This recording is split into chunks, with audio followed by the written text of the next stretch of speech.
SMEs can position themselves to best take advantage, to lower the cost of capital, and to lower their operational risk. With us today is Shakir Zainal, the Chief Business Officer from Emirates Development Bank. We have Brian Byagaba, Senior Manager Technology at ADGM, Belal Jassoma, Head of Business Development at DMCC, and George, the CEO of VirtuZone.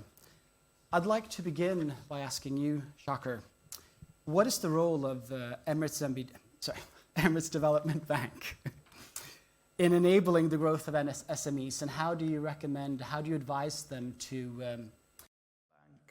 In UAE, ease of banking was one of the biggest challenges that SME faces in UAE. Second was related to non-financial, and it's to do with the financial literacy of SMEs, understanding of how do banks think, what is the needs, what is the what do really banking looking for or thinking of. Third is the funding gap, that is the biggest challenge that any SME faces. So on the ease of banking, we joined hand with YAP as a FinTech company. We launched our business banking application, where we don't have any fees attached to it. Within 48 hours, we'll open an account. It's only in dirham, so there are no fees, there are no minimum balance, so it's totally free, just to enable those SMEs, especially the startups, to come into UAE and start their business. I mean, the easiest thing, today we know how easy it is to issue a trade license, but it takes 3 to 6 months to open an account, and then once you open an account, all type of charges are attached to it. So we have overcome that by launching our EDB business banking application, and it's already on Apple Store. You can download it, and just you need to scan the trade license and your Emirates ID. Second issue I talked about was the financial literacy. A lot of SMEs suffer from understanding. They don't have bookkeeping. They don't understand how to the bank. They don't know the spreading, the bookkeeping. There's a lot that we have seen. So we have launched our EDB lab. It's a web-based. You can log in. We have a lot of type of courses. We have tied up also with Emirates banking institutions. So if you really want to understand how banks, we are a little bit complicated. So if you want to know how we think when it comes to loan and process and the approvals and how do we look at things, please go online and apply. We have every 3 months, we have a course that we have, is designed. It's a 2-day course. It can be online or physically. You can go and, attend those courses. This was only to fill up the gap of understanding, and we really want to make sure that the SME, especially the micro and small, all my discussions will be small and micro, because the mid-cap, I think the market is extremely generous when it comes to the mid-cap SMEs. So it's how can we make them bankable when we talk to the banks? That's the main objective of this course. And then finally is the funding gap. So there's a lot of things we have done. First thing, we have launched something called Guarantee Scheme. We have a program, we have tie up with 11 banks. A lot of banks, they stay away, they shy away, they're very worried about, lending to those SMEs. So we have offered them a guarantee. It's like a very much collateral, it's a cash collateral. We issue a guarantee to those banks. We want to encourage those 11 banks to really go out and lend to those, micro and small SMEs. And last year, we launched it a year ago, where companies are coming into UAE. To be very honest, I think the biggest challenge that fintechs are facing in UAE is the balance sheet. They don't have the funding. They have the know-how, they have the technology, they have the bandwidth, they have all the know-how of how they underwrite, but they don't have the balance sheet. So we have launched a fund only dedicated to fintechs. It's a plug and play. We just we allow those fintechs to go and lend. We do B2B and they do B2C. So we have launched. Our first fintech was with Beehive. We have launched a Beehive, collaboration with them. We've assigned 250 million of limit to them, and they've already have deployed almost 100 million into the economy, and hopefully this will grow to $1 billion going forward. So the funding gap. So it's a guarantee scheme to the partner banks, and almost $1 billion into the fintech, so they can go and lend to the micro and small SME. Of course, we do lend to mid cap. So if you're into our 5 priority sectors, we do lending. We go up to 250 million of a single obligor.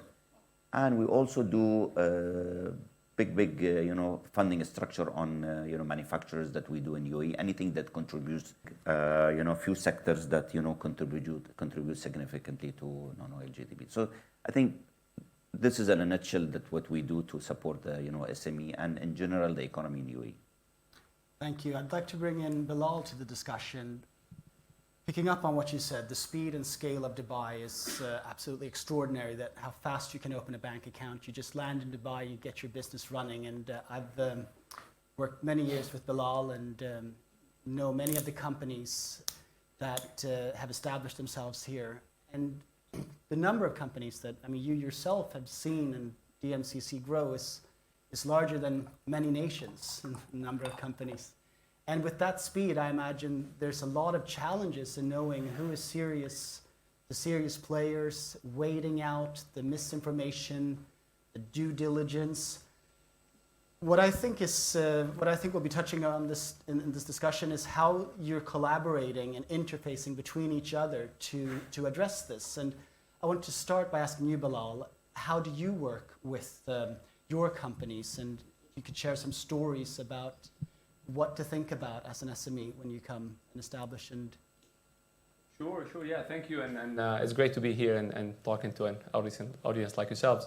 So just to put things into context a little bit, DMCC has been putting a lot of emphasis in the past decade on building sector-specific ecosystems. So from commodities trade, we have the diamond and the gold and coffee and tea and agri trading centers, and we also have our tech, gaming, and crypto centers and ecosystems.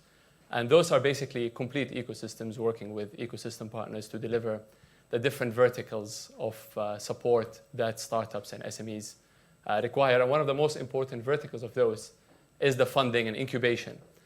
And we have been basically working with different VCs. And what they like about working with organizations like DMCC is that we give them an access to a curated deal flow. So companies that set up with us that are thoroughly vetted and checked, and not just by using general AML systems, but also through lots of questions that we ask at the time of setup. And even after they set up, there's a lot of post-onboarding, monitoring and reporting requirements and inspection by our team. So that gives the kind of confidence and trust by the VCs to look at companies that are set up with us with substance, as opposed to maybe set up in some offshore locations. But also on the other side, if having VCs like that will also, as partners, will also give our startups and SMEs access to trusted and endorsed VCs that they can basically work with. Because trust me, also on the other side, companies can fall foul of investor scams and investor fraud, which unfortunately one of our long-term members a couple of years ago fell victim of. They're a shipping and logistics company mostly working with commodities trade. And they were a victim of an investor fraud that actually costed them almost the entire business, and they lost also personal assets as a result of that. When I asked the business owner about some of the lessons learned from this, he said that never trust social media. So all the people posting of fancy cars and houses that maybe they've been just rented for a day or two. But on a serious note, to conduct a thorough due diligence, of course, on any potential investors that they are working with, and also to not come across as desperate. Showing desperation also with investors might let them take advantage of you and maybe just cut you a bad deal. And also not let them waste your time, because at the end of the day, time is money and opportunity cost is there. But don't worry, the sad story does have a happy ending. As DMCC, we were very supportive of this business, for example, and we were there to make sure that all the necessary support is provided to keep the company afloat and to make sure that they stay in business until they actually manage to find the right funding that they need to be back on their feet. I spoke to him a couple of days ago, and he actually said that they just landed a $6 million job, and they're about to set up a second company with us. So I think our patience and support has resulted in additional business to come from the same entity. So that would be the takeaway that I would share.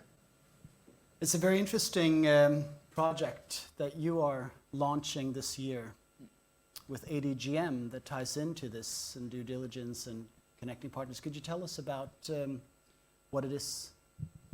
Yeah, certainly. So I'll give a bit of context as to what I do. I'm in the FinTech division within FSRA, which is actually the regulatory arm of FSRA, of ADGM.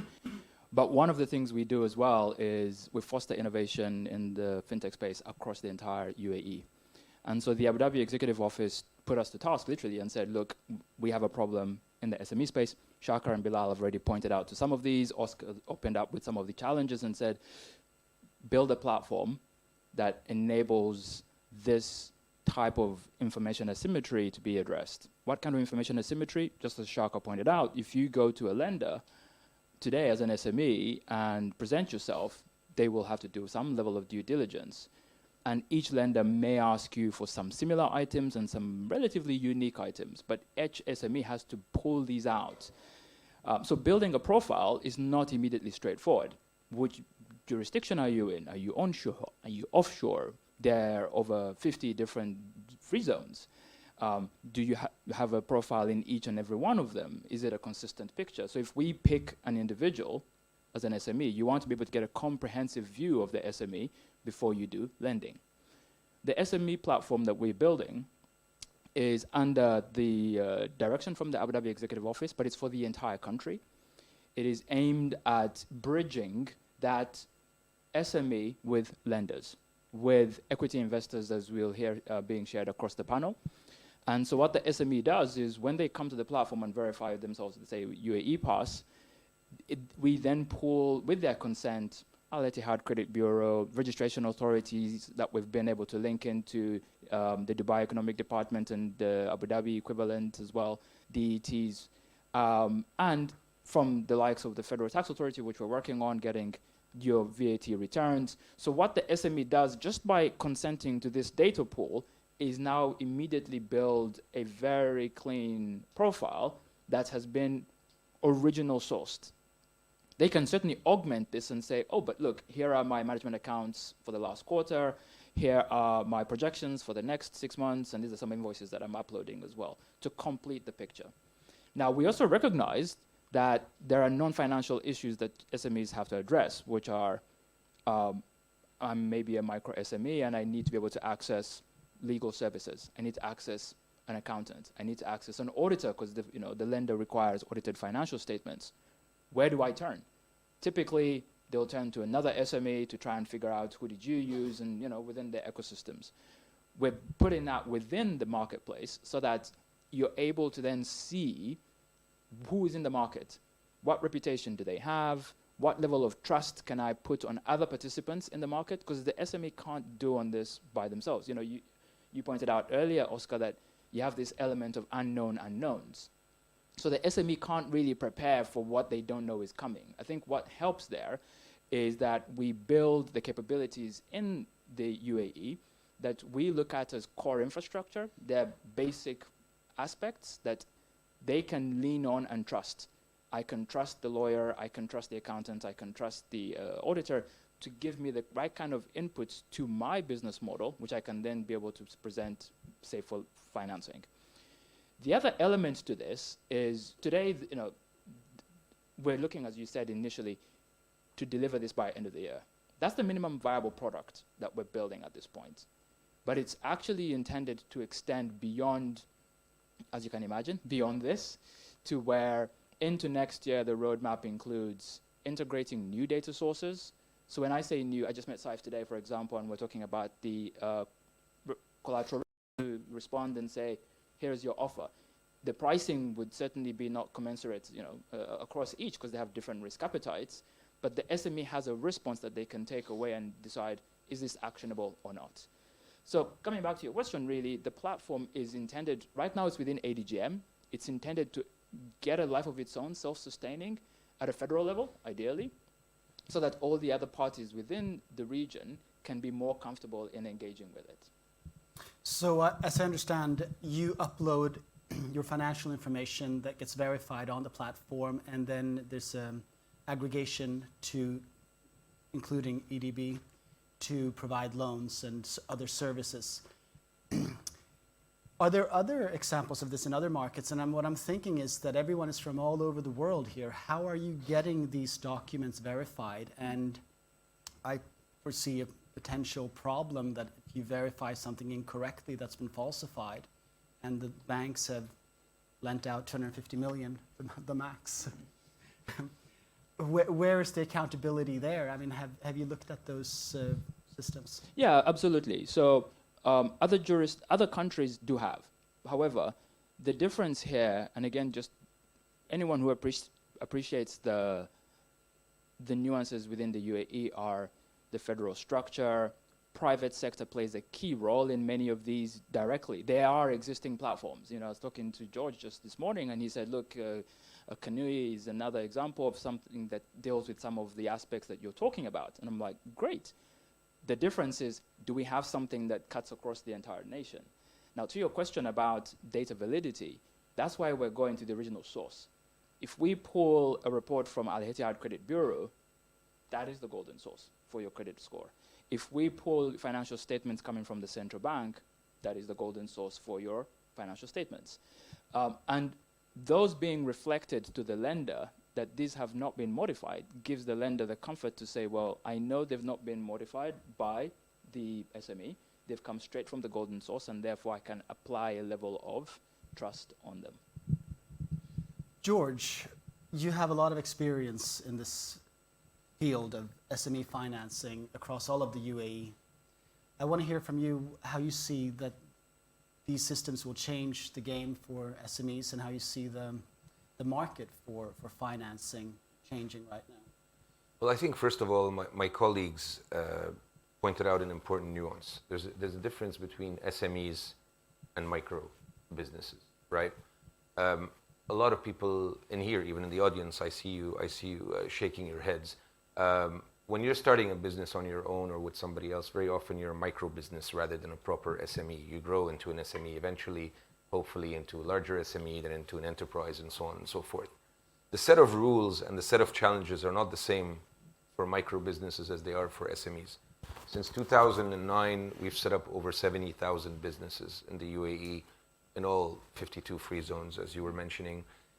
We've seen every single challenge that a micro business or an SME can have.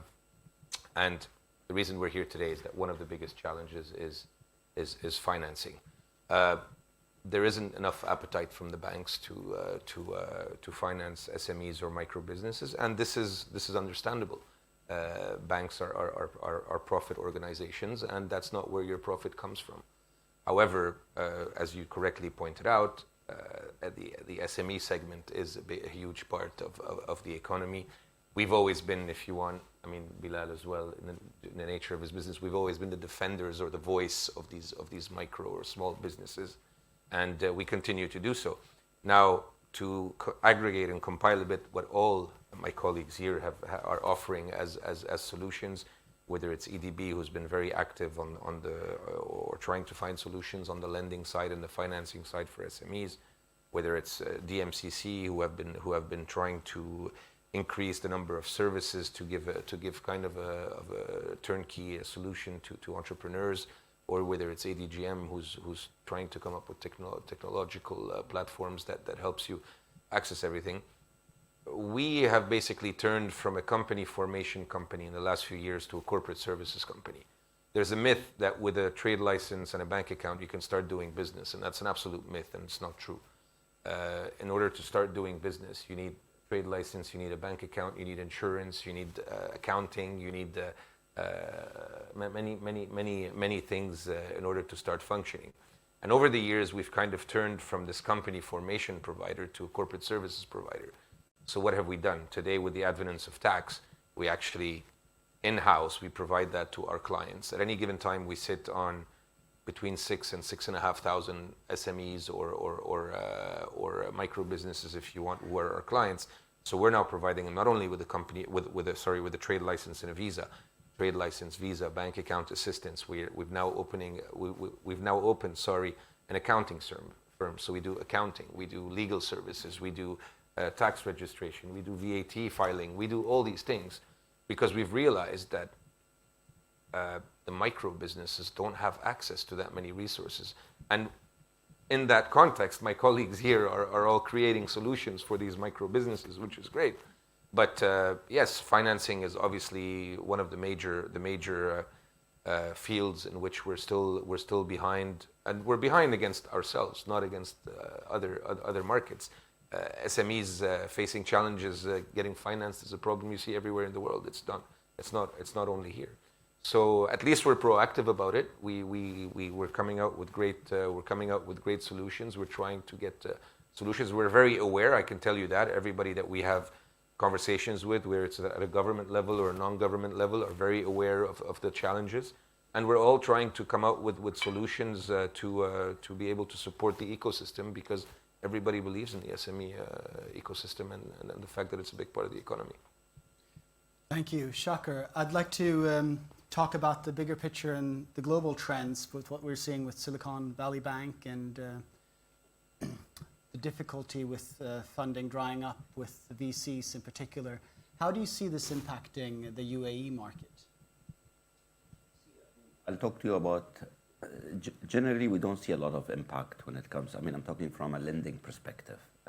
See, on SME particularly, we have seen a little bit of the USD currencies been depreciating recently comparing to last year. Last year, the currency has really appreciated. And the fact is that UAE dirham is pegged to dollar. So any weaknesses or strengths into the dollar, it affects the SME in general. Because majority of import is it's either in foreign currencies or in dollar in general. However, few things that we have done in ADB, again, you can mitigate those risks. It's not only the foreign currency, the FX risk that we have. We have seen the interest also rising. So the cost of lending has also been something that's been a lot of SMEs have been suffering from. Again, when it comes to ADB, we have a couple of options to mitigate this risk. So you can hedge your FX, either you can hedge it through option or even forward hedging that you can do, where if you're speculating that the dollar will it will depreciate even further, so you can hedge your fund today for any future risk that you're seeing. On interest, again, we as a development bank, we don't have any mandate like a commercial bank where we want to make money. We are actually here to cover up our cost of fund. That's it. So our rates are very competitive comparing to the market. If you look at the SME, and I don't know how many of my partners here agree, if you look at the market, the rates are significantly high. You can look at minimum of, let's say, 14, 15, and it goes up to 25 when it comes to micro and small SME. Our rates are barely covering our cost of funds. So it's EIBOR linked, and maximum we can lend, minimum we can lend at around 7.99, it can go up to 10 based on the risk profiling. So I think looking at the currencies, there are options that we have. We can talk about to all the SMEs here. And interestingly, last year when the US currency was appreciating, and I've seen a lot of SMEs were buying, and filling up their inventories, and they were really stocking things, so they were very proactive in the way they were doing things. And we were very supportive in, funding those, inventories proactively. And now I think even on project financing, we have seen a lot of factories who are trying to import, they're on the project financing or capex finance where related to any machineries. We've seen a lot of companies have a lot of projects last year. I think this year we have seen more of a working capital that people are trying to hedge their currency as much as possible. So we have a couple of options. And on the rates, we also have been trying to see if we can review those rates, even trying to see if we can support other, banks when it comes to, lending. So we have done also co-lending program. We're trying to support some of the commercial bank into lending to SMEs on a lower rate. So we have built a few products around mitigating those FX risk and the interest risk. And if you want to talk to me more offline, I definitely will come up with some solutions. Is there a good uptake on this product? Co-lending, we just launched it, where we're trying to push the partner banks to lend on a lower rate because we co-lend. Our cost of fund is extremely low because we are funded by the federal government, so we don't have any cost attached to that because it's a free liquidity that's coming from the government. So we're trying to tie up. So if there's any club deals that the commercial banks are trying to structure, so we come in a 50-50. So let's say if an SME wants to borrow at 10 million, we come with a 5 million with a very low cost of fund, and then commercial banks are lending it at the same. But when you blend them, it comes a very low interest rate it looks very attractive to a lot of SMEs right now. We have just launched it. We have assigned 500 million to 2 banks to see how that works. Guarantee scheme was launched last year. And when it comes to FX, we have these options available at any given time, and we have seen a lot of customers are jumping on it because there's uncertainty. They don't know how this will, move in coming 6 months to 1 year. I want to ask you, George, are you seeing that in the market, that there's a worry about the US dollar depreciating significantly in the next 12 months? And how do you think the UAE market overall would be impacted by that if it would happen? That's $1 million question. I mean, we always had or have, if you want, we have an idea that we are kind of ring-fenced here from the world economy, which of course we're not. But what I can tell you is that from the last major recession we had was what, in 2008. We can say that was the big hit. And I think that if a recession does come along this time, and it looks like it will come in the West I'm talking, I don't think we'll be as impacted as we were in 2008. I think this economy has matured a lot over the last 12 years, 10 or 12 years. I think the foundations, the fundamentals of the economy have changed a lot. The non-oil based economy is much stronger than it was, but we remain dependent on the US dollar. I mean, we're pegged to the US dollar, so we're basically doing business in USD. Will the US dollar appreciate? As Shakir was saying, this is pure speculation. Economic indicators would say yes, but then again, the greenback has surprised us at more than one occasion, so it's very difficult to say. In terms of micro businesses, SMEs, are they really exposed to the depreciation of the dollar? I don't think that the volume of business that these SMEs are doing is really affected by the if you want the minor fluctuation of the dollar, unless something really major happens. In terms of lending, then that's a different issue, right? Because when your rates are changing at a fast pace, that could actually really impact the SMEs. If your rate is changing by half a basis point or 75 basis points, it's a lot of difference for somebody to repay his debt, and it's a big burden on SMEs. Now, and like Shakir said, the EDB are providing solutions to hedge against those fluctuations. Unfortunately, and Shakir started by saying that most SMEs or micro businesses are financially illiterate, so they don't know. They're not aware of these solutions. They're not aware of these risks even. And I think my colleagues here are providing solutions for these SMEs to be able to be more literate, to be able to be on the safer side. And we, as free zones and corporate services providers, we're trying to provide as many services as possible to de-risk these companies against themselves in terms of, listen, you need to know, what your finances look like. You need to know if you're making money or you're losing money. You need to know what your costs are. You need to know what kind of taxes you're repaying. You need to know all these things. Is it going to affect them? Is the fluctuation of the dollar going to affect them? It remains to be seen. It's very difficult to answer this question. I wish I had a crystal ball, or I think Shakir also wishes he had a crystal ball. We'd be making a lot of money if we knew. But no, I mean, the short answer is, in the SME and the micro business sector, no, I don't think that the fluctuation of the dollar is a big risk for doing business in the region. I want to ask another $1 million question. I mean, we were both here in 2008, and it's a lot of speculation on real estate. The economy is very different today. The economy has changed a lot. If there would be another downturn, what changes in the spending patterns and SME opportunities do you see? Anybody would volunteer in terms of opportunities for SMEs that would potentially come from who would be best positioned to take on new opportunities? Sure, I can talk about that. I mean, what we've seen is that whenever there's an economic downturn, people just tend to move from markets that are not performing too well to markets that are performing better, such as Dubai. I mean, we've seen more companies kind of turn here, and it makes sense. You guys are probably already in Dubai, of course, but there are other people that will probably talk to you about that. But in addition to this, I mean, there's, it's always an opportunity when there's a market downturn to look at optimizing your services and streamlining and automating and looking at what's what's giving you the highest profitability and what's not, and maybe kind of eliminating redundancies like that.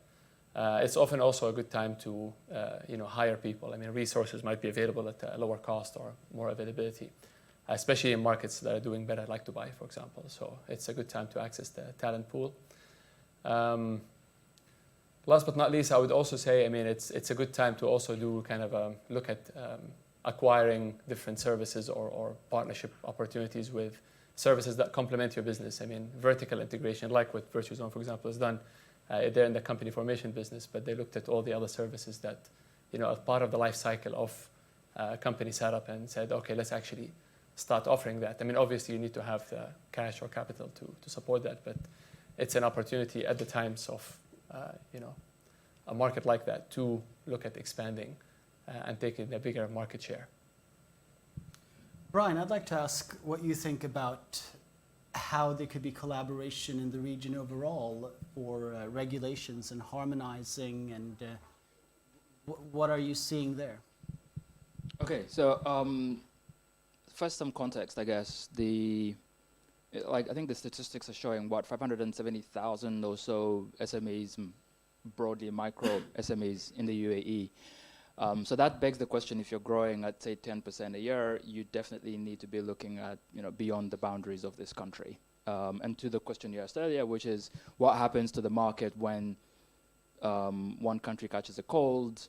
Do you continue to operate? If the UAE has a challenge, what does that mean for your operation? Naturally, you have to look outside. And one of the things that we've seen is, if I just use the analogy of a garden, and I say, look, the UAE is a garden, and anyone who's coming in to set up a business is planting a seed. What comes to mind is the certain things you expect, some critical elements, whether that's drip lines, during the dry season. Dry season, interest rates change, what are you going to do?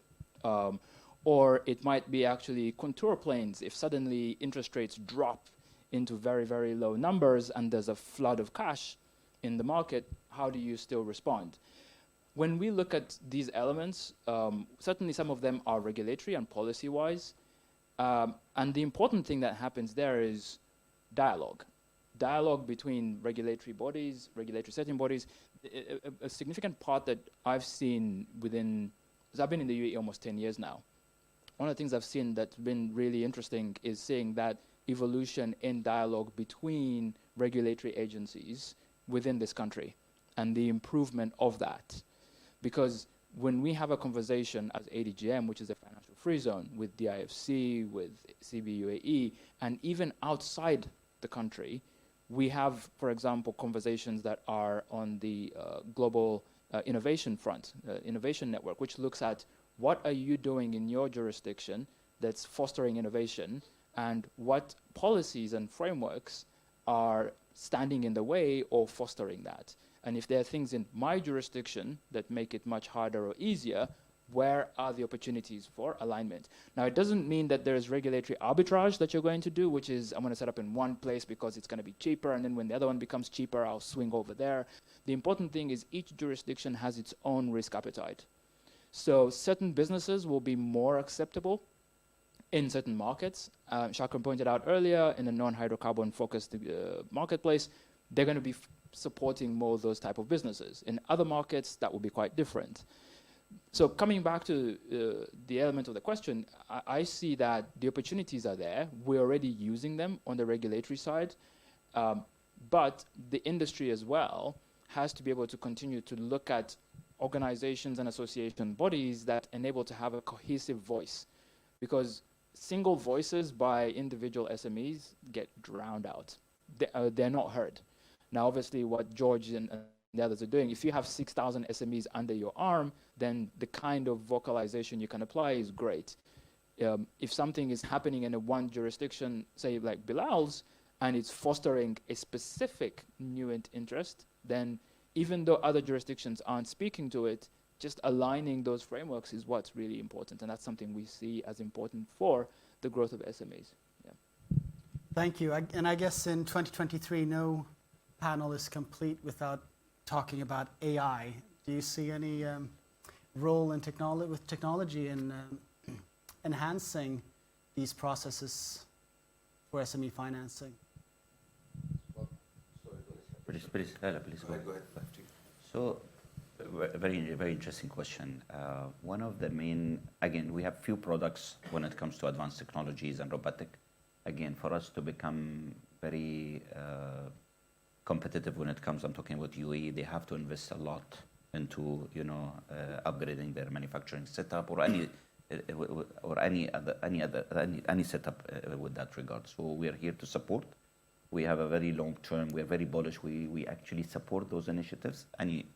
In UAE, so if you have any projects coming up, we can go up to 100% financing. We can go up to 10 years of tenor. We can go up to 2 years of grace period. So we are very bullish when it comes to adoption of any advanced technology or robotic or any artificial intelligence that you're talking about. Now, coming back to banking in general, I think one of the reasons that we want to work with fintechs because they're going to tap into micro and small SME. And micro and small SME with fintech, they're not going to depend on traditional banking where they ask for thousands of documents to underwrite. They all depends on data pulls, artificial intelligence. The source underwriting will be data.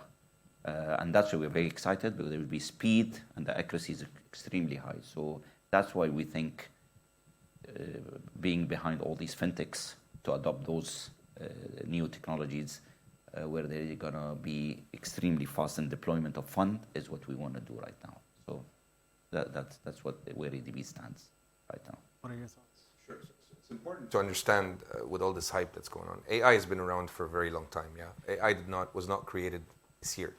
ChatGPT, of course, gave AI a whole new voice and a whole new hype and all that. But companies have been working with AI for a long time. You've all here spoken to a chatbot before on WhatsApp or online or whatever. That's all AI. I think ChatGPT has brought a new dimension to it. Definitely a dimension that will all be integrated into our businesses, whether we like it or not. We've hired a chief technology officer for the first time in our history. She's, I'm happy to say, starting in 2 weeks because we are now at a point where we can no longer do our digitization in-house. We need new technology. We need new view on things. We need a new strategy when it comes to that because AI has developed into something that's now a game changer. Today, we are conceiving a product called Swift, where online you can discuss your business and your business idea, and we will come up with a business plan for you where you need to open, how much it's going to cost you to open, and your financial projections for the first year. All that within minutes, which is something that used to take days, if not weeks and months before. So we can't ignore the technology. We have to use it to everybody's advantage. It's a fantastic technology. I don't think we should be scared of it in terms of, it's going to take away jobs. And it's a big debate right now if you're following tech a bit, but nobody will ever be able to completely replace humans, I guarantee you. Our creativity is something that cannot be replaced. AI is based on past history. It's not based on future. So it will learn from past history. But nobody can actually create like we humans can and can create something for the future like we can. So we should stop worrying about it. We should embrace it and try to get the best out of it. I see Belal laughing here. I'm sure he has a... I wouldn't give that kind of guarantee when I was in your But I see where you're coming from, absolutely. I mean, yes, I don't have that much to add on this, but if you look at all the businesses, obviously, I mean, if you look at a simple case like DMCC, I mean, most of the inquiries that we get is about questions about policies or things or services. The information is there, we have outlined it very well, we've drafted it very well, and it's well structured. We just need people to translate it from what it is to answers, right? And if AI is going to help us do that quicker and more accurately and seamlessly, then it's a huge use case. And that's just one use case of many that we're exploring at the moment at DMCC, and a lot of our companies are exploring as well. So if you're not looking at it, you should definitely be looking at it today. I think if I could just add just two things. One is from a regulatory side and one is from industry. From the regulatory side, just to Bilal's point, one of the challenges we saw in ADGM is you have a whole swath of regulatory frameworks. And for anyone to figure out what they need to do, they need lawyers. So last year, one of the things we did is called open regulation, which was literally to get our regulatory frameworks and apply data models on top of them to put them in essentially what ChatGPT does now, which is you can query it and engage with it. And this is all on GitHub. So I'm not talking about a pipe dream idea which hasn't yet been fulfilled. It's actually live as of end of last year. So the reason that's important is because we made our regulations machine readable. We made them in a way that actually, if you build an AI bot, it can engage with that. You can build your own models on top to ingest that label data. You can also take that data model and apply it to different frameworks. So to the question you asked earlier of, if I want to run my business in the UAE, but I'm thinking about expanding to Oman, what does that mean? Now, it might mean certain regulatory requirements, not just financial, might be health, might be municipality, whatever. The idea is that AI should be able to play a role in that respect. The second thing is where, from a marketplace perspective, all of the different participants we're talking about, lawyers, accountants, and so forth, a number of these we're looking at embedding within the platform. And a very simple one is when you ask an SME to upload bank statements, they will upload an image of a bank statement. What's the bank going to do with that, or the lender? They're going to have to figure out, transaction by transaction, a way of determining what's the kind of flow, what are your cash flows, what is your expenses, what are your incomes. So we're working with platform providers to automatically do this within the platform. So when you upload your bank statements, it'll give the lenders the insightful information that they're looking for. Now, this is just one example, but there will be others who will be doing similar type things, and the opportunities are there. I think to the points that everyone else has mentioned is, it is much, much more an opportunity than it is a threat, is what I would say. But do you see, now in this day and age, since forever everything gets automated, but with banking, law, it's very much based on relationships. And I think it's never, AI and computers are great for processing data, but not for communicating. And not to point out any chatbots of any banks, they drive people insane and drive them away from banks more than attract new customers. Any comments on that? I think communication is a relative thing. A way of communication is different from what communication actually is. I think we live in a day and age where we want all information right now, very quickly as possible, as precise as possible. The days of waiting for an answer are long gone. We expect everything to be given to us right there and then. AI certainly will contribute to that.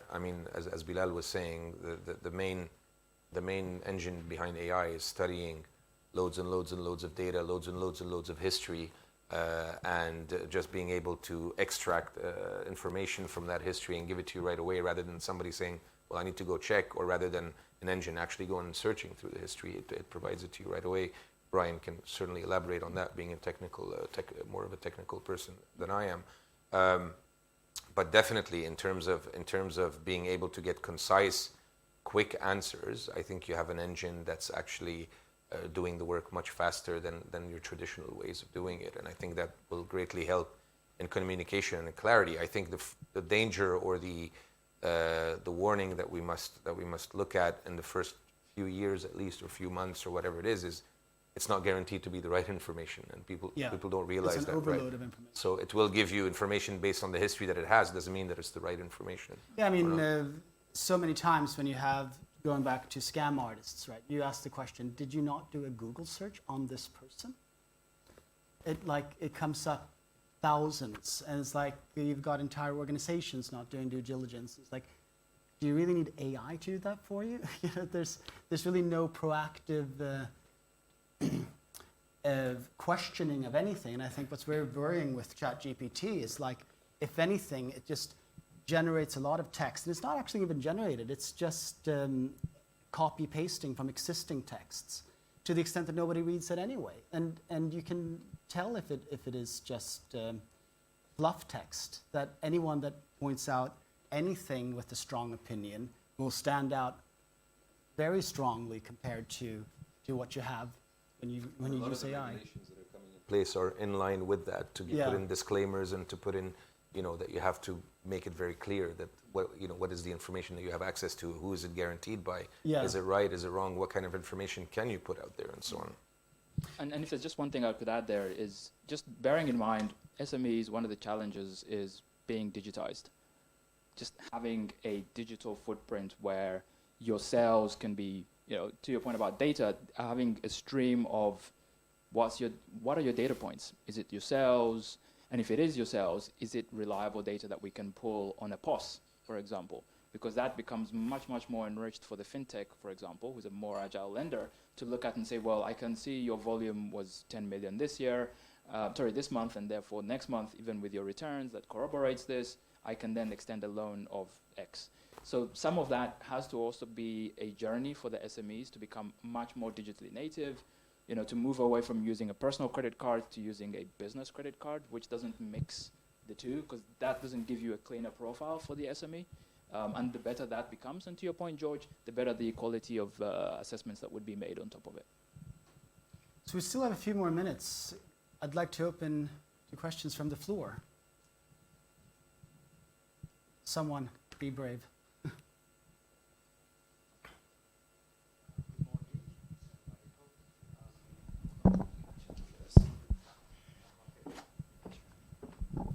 Thanks. Good morning. Salam alaikum.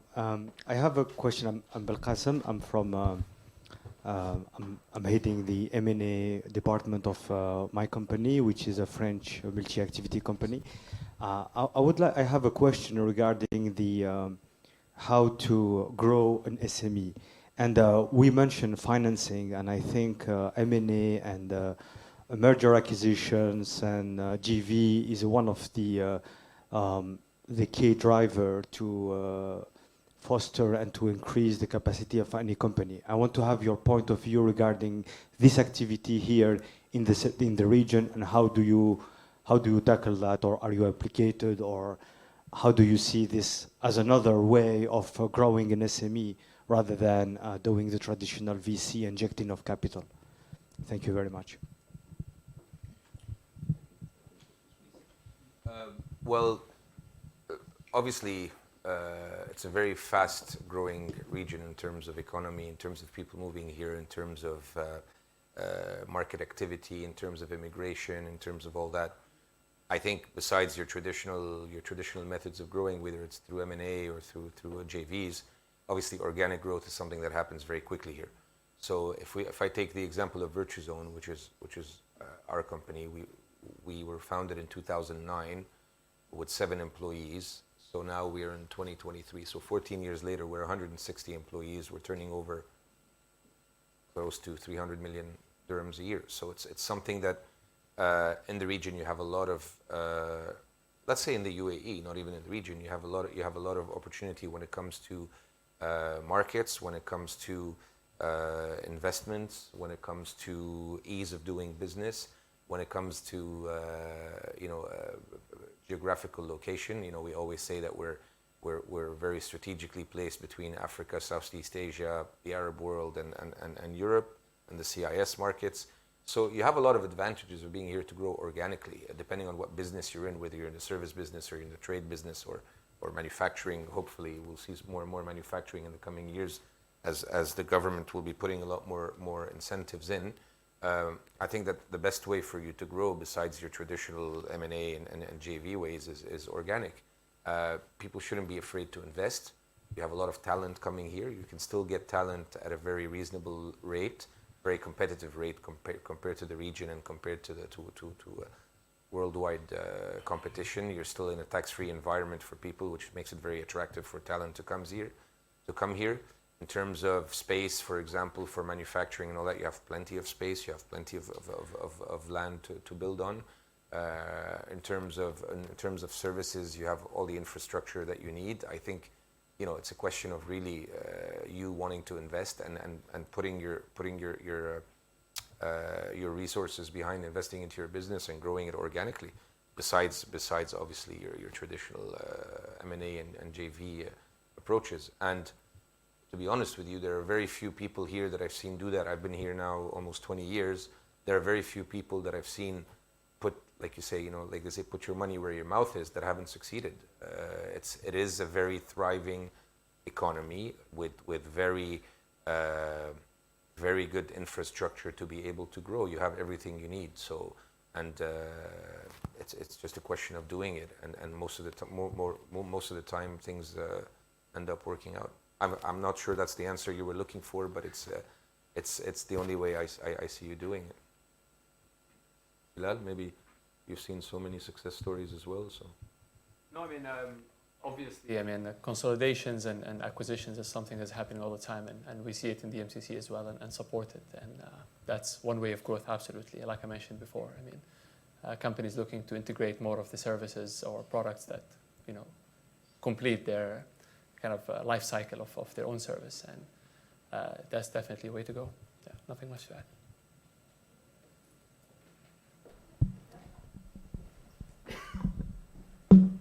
Morning, Nathan Farouja from Vistage. We're the largest CEO network on the planet with 45,000 business owners and members, 35 countries.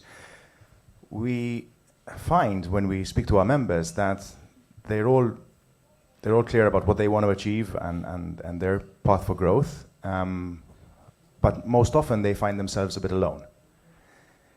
Can you give me some examples that I may recommend to our members, to platforms to join, to network and grow together, rather than simply, you know, do business with each other or look for investment or JVs or M&As, but actually just to simply talk about the economy and what's going on and how things are working from your experience, where, you know, a good place to point them with direction, maybe, you know, activities that you're organizing yourselves?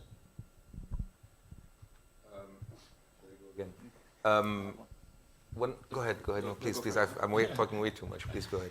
No, I was going to say that it depends on the jurisdiction, right? Because an example in ADGM in Abu Dhabi is Hub 71.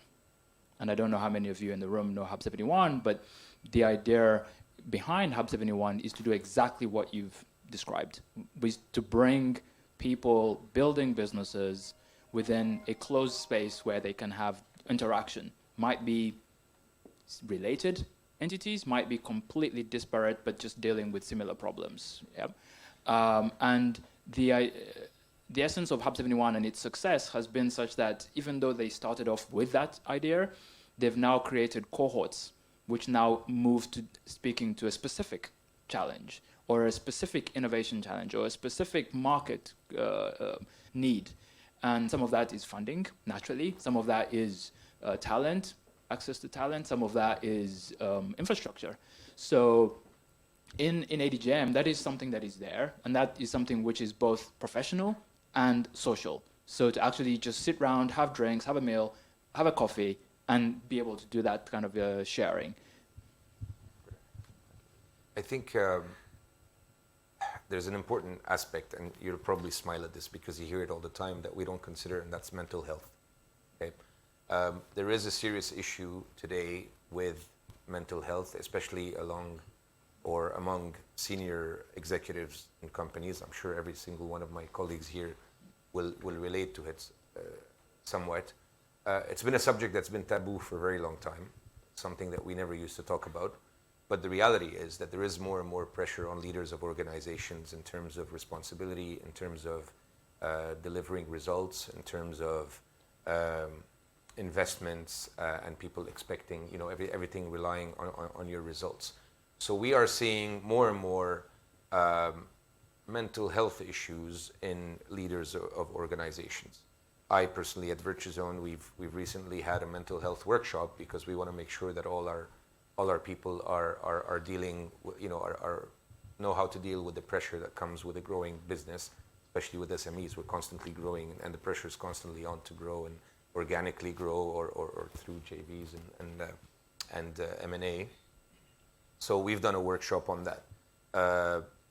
There are, just like your organizations, I'm sure you talk about it a lot, there are a lot of organizations that are popping out now, especially for C-suite executives. Vic Barreto, actually, funnily enough, who was the CEO of the Capital Club last year or 2 years ago, has come up with an organization called the Boardroom, which I'm sure is similar to not as big, but similar to the concept that you have.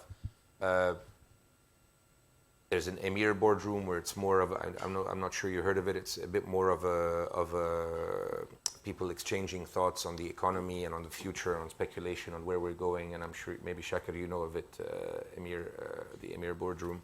So there's a lot of organizations that you can go to. I think it's important to use these platforms, right? I think it's important for senior leaders to use these platforms. I think the times of, I'm a senior person, so it's, I should be proud and I can withstand any pressure, and that's why I'm where I am. I think those days are over. I think there's nothing wrong today with actually communicating with your peers, communicating what your problems are, what your fears are, what your worries are, and being able to exchange experiences with others and being able to learn from each other. So I think more importantly than where can you send the members of your organization, I think that it's important to communicate the message that it's okay to have challenges. It's okay to not be okay. It's okay to, this is turning into like a psychology talk, but the reality of the matter is that we, with our clients as well, we see a lot of people that are simply going through a hard time because it's difficult to run a company. It's difficult to grow a company. It's difficult to have a successful business. And they don't tell you that when you come to start your business. Everybody encourages you to tell you, yeah, you're going to kill it and it's going to be amazing. And they don't tell you that it's going to be a roller coaster. And some days you're going to wake up and say, what the heck am I doing? And some other days you're going to wake up and say, I'm the king of the world. They don't tell you that you're going to get to a point where you can't make payroll. They're not going to. They won't tell you that you have to guarantee some of the loans that you get for your business with your car or your house or this or that. So it's important to talk about it, and I think we should continue pushing, and I think that leaders like us should continue saying that it's okay, and it's okay to talk about it. And I think the more we discuss these things, the less of a stigma these things will become, and the better off everybody will be. If I could comment on that, I think Dubai and the UAE is incredibly stress resilient. I'm from Sweden, and that's the least stressful place in the world. And we suffer from the most burnout, and I think that the meaning of life is having problems to solve. If you've got no problems, you've got no life. If I can just add a little bit to that, similar to what Brian was saying, this is a very important point. Whenever I speak to business people, especially with those that haven't started the business here, I tell them, look for a place where you have a community, right? You want to be with a community of like-minded entrepreneurs from your sectors. And for example, DMCC, like I mentioned before, we offer that in the commodity space and also for the tech and crypto and gaming. But just taking as an example, if you're in the crypto business, for example, if you're a developer, you want to develop on protocols. We have the protocols, for example, operating there. We have traders that can trade the tokens that you create, and we have companies that can support you on the technical side and on the banking side. So you want a supportive environment whereby you can find potential collaboration opportunities, investors and partners, and aside from the mental support and all the other kind of support, you also want to find business, right? And you want to be able to share your experience with others who are in your sector. So finding a place where you have a community of your sector. Hello, everyone. My name is Swati, and my question is that we hear a lot about SME Foundation. I've been hearing bank accounts. Do you hear a lot about SMEs wanting to exit? And what are you hearing on the exit strategy other than the IPOs? And what are the regulations around that? And are the banks and regulators have some frameworks and some guidelines for SMEs wanting to exit in the market, basically? And how do you support that? Thank you. Selling off or going liquidating? Selling off. or going bankrupt. So I don't know. I mean, from your experience, I don't know. The market, appetite is there. Yeah, the appetite is there, but the conditions have changed a lot. Yeah. Right? So VC capital used to be all about growth and users and how many clicks you got and all that. This is now changing a lot into profitability. Profitability has become important, and I think that's a good thing. I personally think that's a good thing. When it comes to complete exits, we're seeing less and less, in our case anyway, with our clients, we're seeing less and less 100% exits or 100% buyouts. And we're seeing sort of hybrid models where buyers are coming in because they want to get into this market, and then they're buying a majority stake in businesses, and then they're doing a gradual exit over 4, 5, 6 years. Simply because as much as the UAE market is perceived much more solidly than it was a few years ago, there is still a certain element of risk associated with being in the Middle East. I'll give you an example. Recently, we had one of our big clients where he was getting bought out, and at the last minute, the buyer pulled out. It was a buyer out of the UK, and they said, we're not going to do it because the EBITDA associated with buying this business, it makes it too skewed towards the Middle East. So this EBITDA will become 35 to 40% of our actual total group EBITDA, and that's 40% exposure to the Middle East. So we prefer not to do the deal. Why? Because the Middle East is still perceived as an emerging market, as not a stable, if you want, market. But this will change. This will change with time as this economy matures. So lots of deals, more staggered deals rather than full buyouts. That's the trend that we're seeing anyway. But there's definitely is a lot more interest in this region than there was a few years ago, and a lot more eyes are turned toward this region than a few years ago. Whereas it was a transient economy, now it's actually a real maturing economy. People are coming here, they're bringing their families, they're buying houses, they're sending their kids to school. They're not coming here to make a quick buck and send it back home anymore. They're here to stay, and they're paying big money for their houses, so they're not going anywhere anytime soon. Well, you're right. We have a much smaller economy here than we have in Saudi, but the entry barriers here are so much lower than they are in Saudi. Saudi Arabia, it's known as the biggest economy in the region with 35 million, a population of 35 million now. We are all very aware that Saudi is developing and trying to push its economy and bringing people in as much as possible. But it took 25, 30, 35 years to build the infrastructure that we've built here in order for business to be as easy as it is today. Money alone or the will to do something does not provide that ecosystem. It needs time. You need time to build data networks, and you need time to build legislation. You need time to do trial and error, hits and misses. You need time to bring in talent. You need time for companies to grow, like you said, for companies to grow and be established.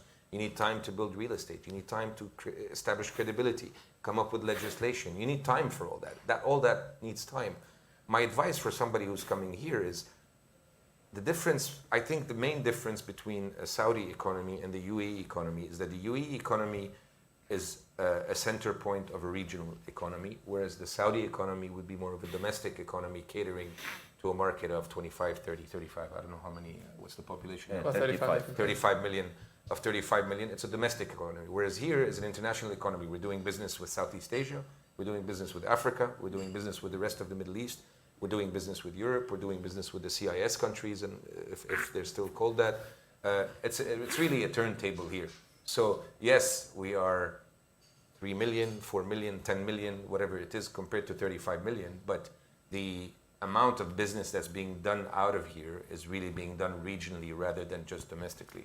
So my advice is, I'm a big believer in the UAE, obviously.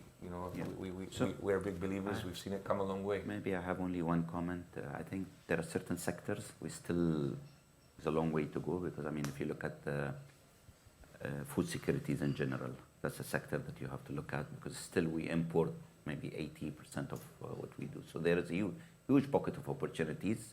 Don't underestimate the manufacturers, healthcare, manufacturing of things for healthcare, not hospitals. I'm not talking about clinics. You're talking about renewable energies. There's huge opportunities, and again, because of the infrastructure we have, and you have seen, how much the UAE government have spent into infrastructure. Will continue spending. The Ittihad Rail, Jebel Ali Port, you have Kezad. All this infrastructure is built to give you the capability to export. So that's the idea of UAE. So I think there are huge opportunities. If you talk to me about the small micro, yes, some of the sectors, some of the nature of the business are saturated. One opens, the other one closes. So let's not go there. But there are huge opportunities. I think just get into some research, when you do your visibility study, there are huge opportunities that you can tap in. Yeah. I fully agree. I mean, the food security sector, we're seeing a lot of vertical farming technology and companies coming and set up with us, and especially in Abu Dhabi as well. I think there's big interest there. So this is a sector to look at. And going back to Saudi, I mean, for the way we see it is having a market like Saudi Arabia is actually a big advantage for companies coming here because just around the corner, and Dubai can be a good stepping stone and a launch pad for companies to launch their product and start accessing markets like Saudi. And we have a lot of companies in DMCC that are expanding into Saudi, and none of them actually are moving there. They keep their entity here, and they have an additional entity over there because they can never give up their base in Dubai, where basically most of the big events and most of the meetings with potential investors and clients are happening because Dubai is really a marketing hub, and that's where you're going to get your business growth opportunities, basically. Thank you very much. I'd like to thank you all for joining us today and for you to come, and I hope we can stay on a little bit and network afterwards. Thank you.